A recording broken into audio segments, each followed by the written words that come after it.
Peu nombreux et mal équipés, il leur faut surtout échapper à l'armée gouvernementale dirigée par le prince Sihanouk. Pol Pot était, comme beaucoup de dirigeants qui ont été transplantés par les circonstances au pouvoir, je pense que probablement c'était un homme beaucoup plus médiocre qu'on l'a pensé et qu'il était entouré de gens qui étaient aussi médiocres que lui.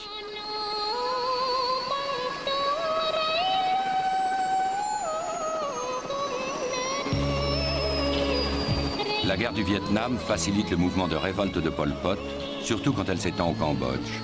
Les bombardements massifs de l'aviation américaine sur les sanctuaires Viet Cong au Cambodge en 1969, dont le nom de code est MENU, sont cachés au public américain. Même le Congrès ne découvrira la réalité de ces raids que quelques années plus tard.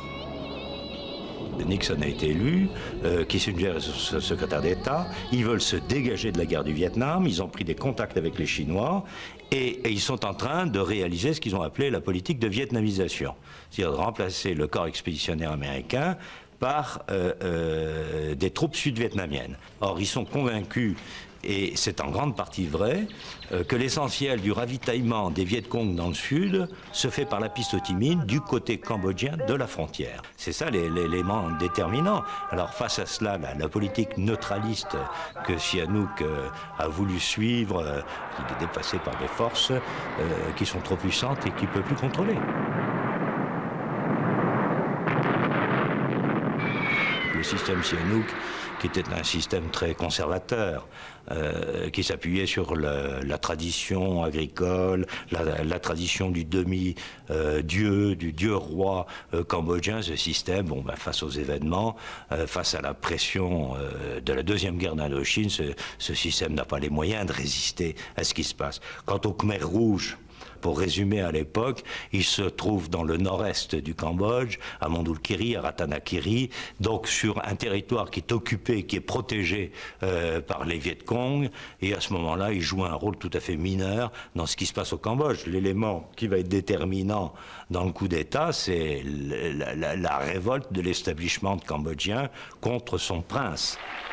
Le chef de l'État est déposé le 18 mars 1970 lors d'un coup d'État mené par le général Lon Nol, commandant de l'armée, et le prince Sisowath Sirikmatak, le propre cousin de Sihanouk. On March 18, 1970, the National Assembly and the Council of the Kingdom met and voted unanimously to withdraw their confidence in Prince Norodom Sihanouk. Il a été informé du coup d'État à Moscou par Kosygin en allant prendre l'avion pour Pékin. Je pense qu'il était dans des dispositions presque suicidaires le reste de la journée, mais il l'a bien caché. Arrivé en Chine, il a été reçu par Chou En-lai, ou un haut représentant du ministère des Affaires étrangères chinois. On lui a conseillé de ne pas agir de façon irréfléchie.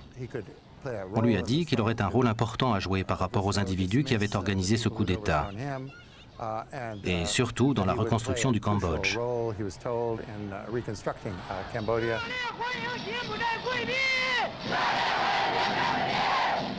Finalement, c'est son ami Chou En-lai, le Premier ministre chinois, qui l'encourage à se battre et qui l'installe dans l'ancienne résidence de l'ambassade de France à Pékin. On dit que je suis prisonnier des Chinois. Ce n'est pas une si mauvaise prison. Vous la voyez, la prison, ma prison. Enfin, je suis très heureux de me trouver dans cette Chine que j'ai toujours considérée comme étant ma seconde patrie. J'ai ici un ami qui m'est très cher, le Premier ministre Chou En-lai. Nous nous sommes connus à Bandung en 1955. Et depuis lors, on a toujours été très copains. Et ici, il met à ma disposition cette grande maison et avec un personnel qui m'entoure de soins que je peux qualifier d'affectueux. C'est pourquoi le Cambodge est plein d'admiration pour la Chine. La Chine est la plus grande nation du monde et le Cambodge est un petit pays. Nos relations sont basées sur l'égalité. Le prince Sihanouk et Chou En-lai réfléchissent à la possibilité d'une revanche sur les traîtres de Phnom Penh. Une aide matérielle est offerte par la Chine, mais aussi par la Corée du Nord et le Nord-Vietnam. Il a publié un communiqué après son arrivée à Pékin dans lequel il indiquait qu'il allait créer un gouvernement royaliste, organiser un parti national. Il souhaitait voir le peuple se joindre à la résistance et proposait que les auteurs du coup d'État soient jugés devant un tribunal populaire ou l'équivalent. 1970, la guerre civile au Cambodge commence. L'armée de Lon Nol, aidée financièrement et militairement par les États-Unis, se bat contre celle des Khmers rouges, soutenue, elle, par la Chine et les communistes vietnamiens. Cette guerre fratricide va durer plus de 4 ans et coûtera la vie d'au moins 600 000 personnes. Now let's look at Cambodia. Cambodia is the Nixon doctrine in its purest form. Because in Cambodia what we are doing is helping the Cambodians to help themselves. Pour cette simple raison que cette guerre n'est pas notre création. Elle nous est imposée par M. Nixon, par l'impérialisme américain. Nous étions indépendants. Alors il faut lutter pour retrouver tout cela, l'indépendance, la liberté, la dignité nationale. En mars 1973, le prince Sihanouk et son épouse Monique retournent au Cambodge, dans les maquis Khmers rouges.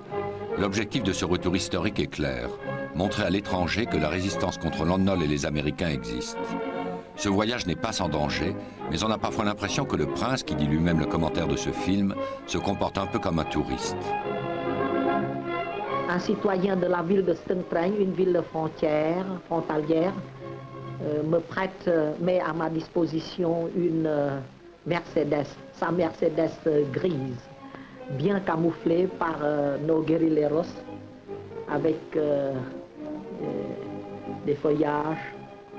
Et me voici prenant mon premier bain à la Khmer, mon premier bain depuis 3 ans, à la cambodgienne.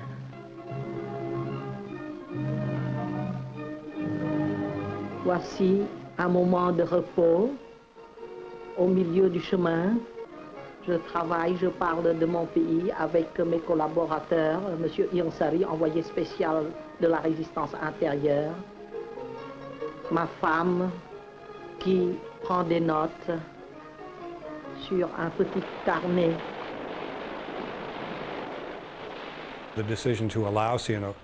La décision de permettre à Sihanouk de revenir brièvement au pays était une tentative de contrer les Vietnamiens en faisant jouer l'image nationaliste, d'appuyer tous les Cambodgiens et non pas les seuls communistes. Au même moment, on poussait le mouvement des coopératives dans les campagnes, ce qui permettait d'abolir le système féodal et de ce fait de limiter le potentiel politique du prince Sihanouk. Vous voyez M. Khieu Samphan en conversation cordiale avec moi.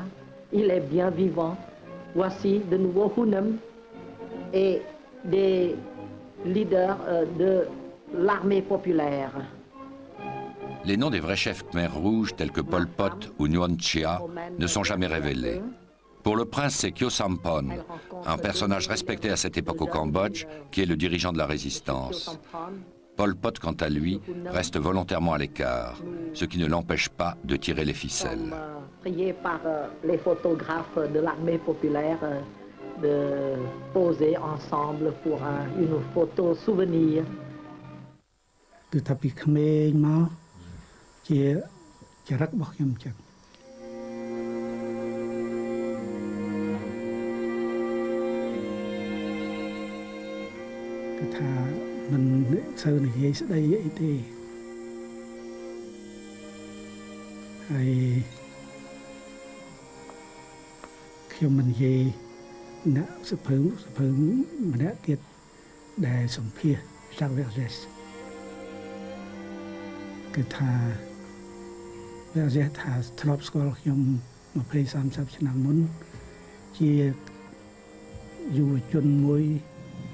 Poli, discret,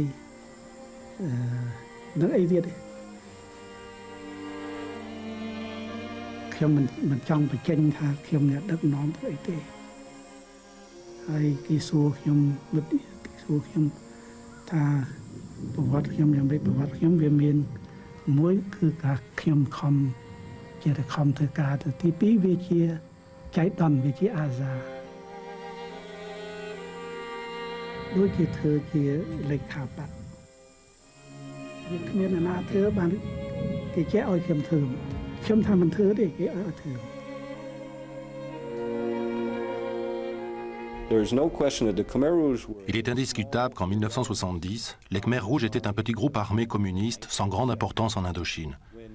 Quand Sihanouk a été écarté du pouvoir, son souci personnel de vengeance est passé avant les intérêts de son pays, et il s'est allié avec eux.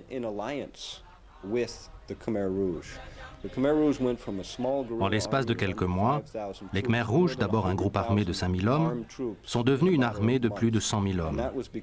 Et ce, grâce au prince Sihanouk, qui a orchestré la montée au pouvoir des Khmers rouges pour être ensuite renversé par eux. Ces faits font partie de son héritage historique, qu'il le veuille ou non.